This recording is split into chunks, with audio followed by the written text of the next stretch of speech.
Hey, welcome to the Mastery Podcast, everybody. Adam Carroll, Nick Durr. We are here to share with you some very interesting tidbits around cost of living today. And I know that your cost of living and my cost of living are probably just a little different. Just a tad. But I also have 4 more mouths to feed. That is true. Than you do. Yep. Actually 5, because I have a dog who's right down here. And he doesn't eat a ton, but he does eat. You know what I mean? So we're talking about cost of living, and this is a really interesting distinction today because Nick just moved from Los Angeles, California to Des Moines, Iowa. He previously lived in San Francisco.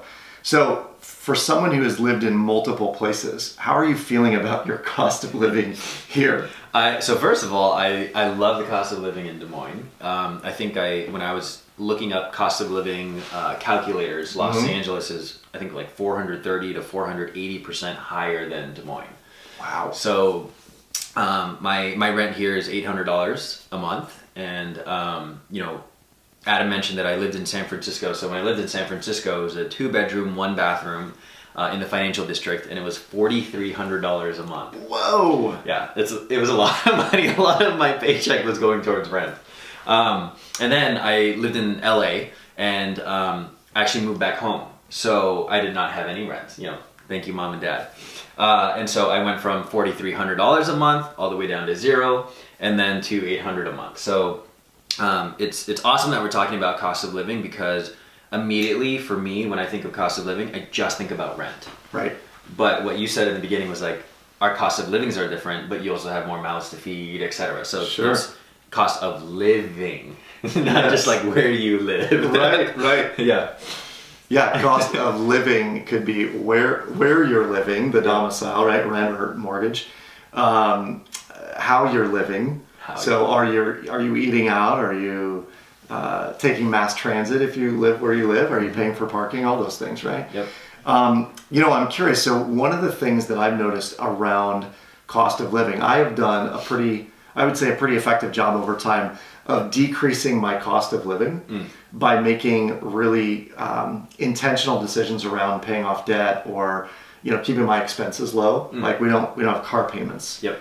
For the very reason of keeping our cost of living low.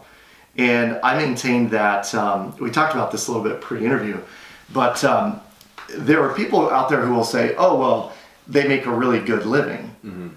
And someone may make a really good living in terms of their income, but their cost of living may be so high that they're actually spending more than what they're making. So I've met people who make $1 million a year, and somebody say, oh, wow, their ability to create wealth must be, unmatched.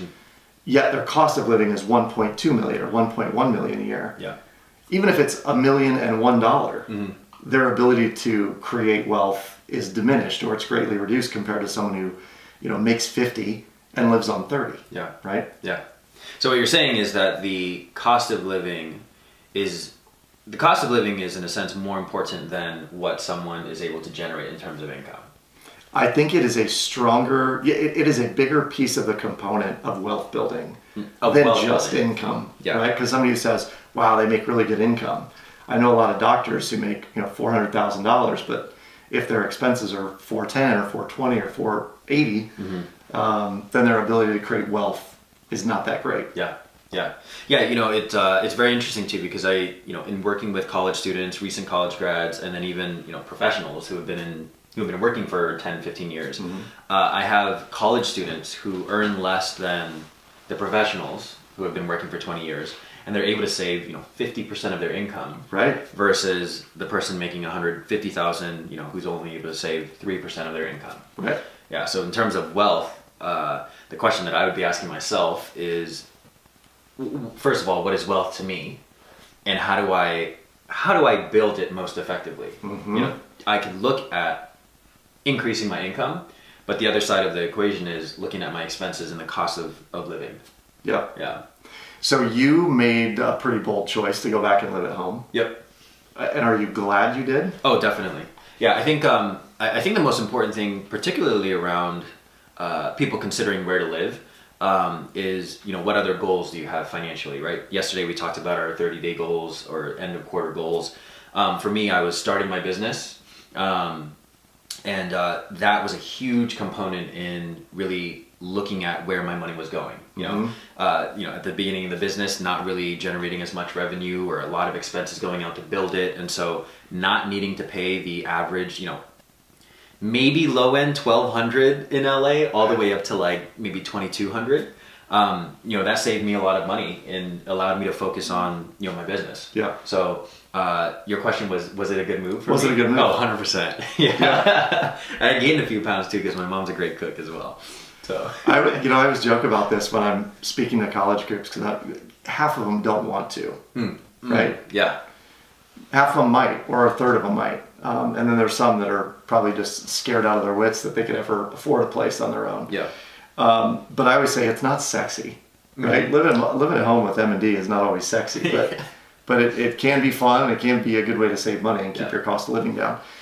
One of the things, I did it for a while as well after college. I went out, I thought I was a big shot, bought a car, lived in an apartment with a couple buddies, and then realized that I was $600 in the hole every month. Real quickly, after I was paying student loans and my living expenses. Yeah. And so knowing that I wanted to move to Colorado, I did the same thing. I moved home, spent about 12 months there, saved money, and finally got to a point where my dad, was threatening to charge me rent. And I'm like, okay, I'm out. So, adjusting your cost of living by living at home can be a really good idea. Yeah. There are a lot of other ways to do it. It goes into cutting costs. It goes into sharing costs with other people, doing things like packing your lunch every day. I had a great conversation with someone the other day who said, I do pack my lunch every single day for work. Mm-hmm. And I was like, that's awesome. You're not eating out a ton, and it's probably saving a ton of money. And she said, on average, I was spending $275 a month just in dining out at lunch. Just for lunch, just not for even lunch. Dinner and breakfast. Wow. Yeah. So she said she was cutting way, way back, because she'd go out and spend, $10, $12 every day. Yeah. After you do a tip, if somebody says, oh, let's go to this restaurant, as opposed to go for fast food. So lots of different ways to lower your cost of living. Yeah, 100%.